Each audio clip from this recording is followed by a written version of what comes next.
दोस्तों नमस्कार, आपका स्वागत है हमारी खास वीडियो में। दोस्तों सर्दियों में यदि आप गर्म कपड़े खरीदने के लिए जा रहे हैं तो आपको कुछ बातों का ध्यान रखना पड़ेगा, वरना आपको बहुत मोटा नुकसान उठाना पड़ सकता है। दोस्तों इस तरह की वीडियो आपको पूरे यूट्यूब चैनल के ऊपर कहीं नहीं मिलेगी जो बात आज मैं आपको बताने के लिए जा रहा हूँ।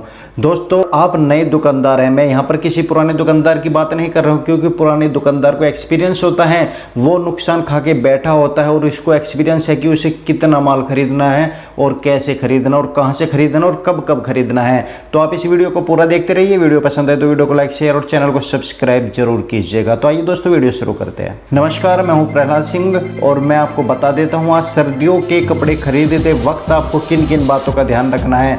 दोस्तों सबसे पहले आपको ध्यान रखना है कि आपकी दुकान के ऊपर कितनी गैदरिंग है, यानी कि आपकी दुकान के ऊपर कितने कस्टमर रोज आते हैं, उस हिसाब से ही आपको माल खरीदना है। अब जैसे कि आप अपनी दुकान के लिए जैकेट से हुड्स या गर्म टी शर्ट खरीदने वाले हैं तो आपको ध्यान रखना है कि ये ज़्यादा वैरायटी में ना हो, ज़्यादा डिजाइन हो मगर ज़्यादा वैरायटी में ना हो। यानी कि मैं आपको बता देता हूँ, यदि सर्दियों का आप माल खरीदने जाते हैं, सपोज कीजिए जैसे कि आप हुडीज लेने जा रहे हो या टी शर्ट लेने जा रहे हो, तो ज़्यादातर हुडीज या टी शर्ट बॉक्स में बंद आती है और उस बॉक्स के अंदर आपको 5 से 6 कलर मिल जाते हैं। इसलिए मैं आपको सलाह देना चाहता हूं कि आपको मात्र एक ही बॉक्स लेना है, दूसरा बॉक्स उसी डिज़ाइन का उसी कलर का नहीं लेना है।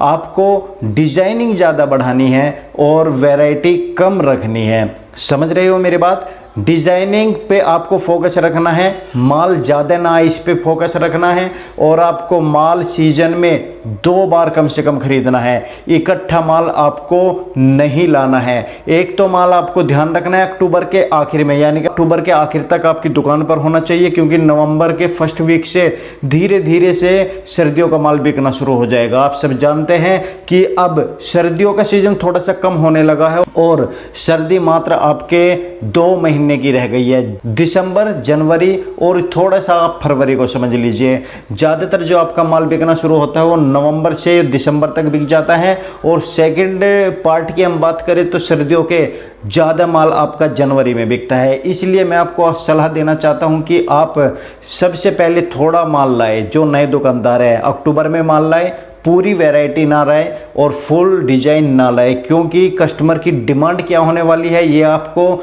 दिसंबर में पता चलेगा। मगर दिसंबर से पहले भी आपको सर्दियों के कपड़े रखने पड़ेंगे, इसलिए आपको वहाँ पर कुछ चुनिंदा ही बहुत कम करके आपको सर्दियों का माल लाना है। सीजन में 2 बार माल लाना है और ज़्यादा नहीं लाना है। फिर एक बार आपको जनवरी में जाना है या दिसंबर के आखिर में जाना है, जो कस्टमर की डिमांड है उस तरह का आपको माल लेकर के अपनी दुकान पर आना है। तीसरी बात, आपको एक बात और ध्यान रखनी है, यदि आपका वो माल जनवरी के आखिर या 15 फरवरी तक नहीं बिकता तो तुरंत आप उस माल की सेल लगा दीजिए। कम से कम जिस रेट में आपका आया उसे निकाल दीजिए, वरना होगा क्या, इतना पैसा आपने नहीं कमाया सर्दियों के सीजन में जितना आपका माल पेंडिंग हो गया, और वो जो माल पेंडिंग हुआ है वो अब आपका आएगा अगली साल काम, और वो भी कंफर्म नहीं है कि आपका वो माल अगले साल काम आ जाए। वो माल खराब भी हो सकता है। जी हाँ, सर्दियों का माल आपका खराब भी हो सकता है, सर्दियों के माल का डिजाइन आउट भी हो सकता है। इसलिए मैं आपको कहता हूं कि बहुत बड़ा नुकसान होने से आपको बचाना पड़ेगा और इसकी सारी प्लानिंग आपको बहुत पहले ही कर लेनी है। यही समय है प्लानिंग करने का सर्दियों के कपड़े यदि आप खरीदना चाहते हैं और अपनी दुकान में नुकसान होने से बचाना चाहते हैं, तो आपको 2 बार मार्केट में जाकर के माल खरीदना है। पूरा माल इकट्ठा नहीं खरीदना है, थोड़ा थोड़ा सा लाना है। डिजाइन पर आपको फोकस करना है और आपको एक ही डिजाइन की कई बॉक्स उठाकर नहीं लाने हैं। जैकेट्स की हम बात करें तो जो ट्रेंड में जैकेट्स हैं आपको केवल वही जैकेट लानी है। आपको जैकेट का माल ऐसा नहीं है कि आपने पूरा फैला दिया और फिर बाद में वो माल बचता फिरे और आपको नुकसान उठाना पड़े। तो दोस्तों माल एक तो ज़्यादा हैवी हाई रेट का ना हो और ज़्यादा ही स्लो रेट का ना हो, मीडियम क्वालिटी का माल लाना है। जितने भी नए दुकानदार हैं, मैं यहाँ पर नए दुकानदारों की बात कर रहा हूँ। दोस्तों अब आपको कैसे पता चलेगा कि ट्रेंडिंग में क्या चल रहा है? दुकान पर माल लाने से पहले आपको अपनी मार्केट में घूम लेना चाहिए। आपको जो बड़ी बड़ी दुकानें हैं उन पर जाकर के सर्दियों के एक बार माल पूछना चाहिए, देख के आना चाहिए। और मैं तो कहता हूँ कि यदि कोई जैकेट्स आपको पसंद आ रही है तो जैकेट खरीद के ले आइए, या फिर आपको कोई हुडीज या टी शर्ट पसंद आ रही है तो वो भी आप खरीद कर ले आइए, क्योंकि वो आप अपनी दुकान पर सेल कर सकते हो। तो दोस्तों ट्रेंडिंग का पता लगाने के लिए ये बहुत अच्छा ऑप्शन है। जो पुराने दुकानदार हैं उनके पास जाकर के आप माल चेक कीजिए कस्टमर बन करके, और उसके बाद ही अपनी दुकान पर जाकर के माल भरिएगा। तो दोस्तों आपको एक बात और ध्यान रखनी है, जो जैकेट आप पहन सकते हो, जो लगता है कि ये जैकेट हम पहन सकते हैं, ये टी शर्ट हम पहन सकते हैं, मेरे ऊपर बहुत अच्छी लगेगी, वो ही आप माल खरीदें। यदि वो माल आपकी समझ में नहीं आ रहा है, आप नहीं पहन सकते, तो उसको ना खरीदें, वरना वो ही पेंडिंग हो जाएगा।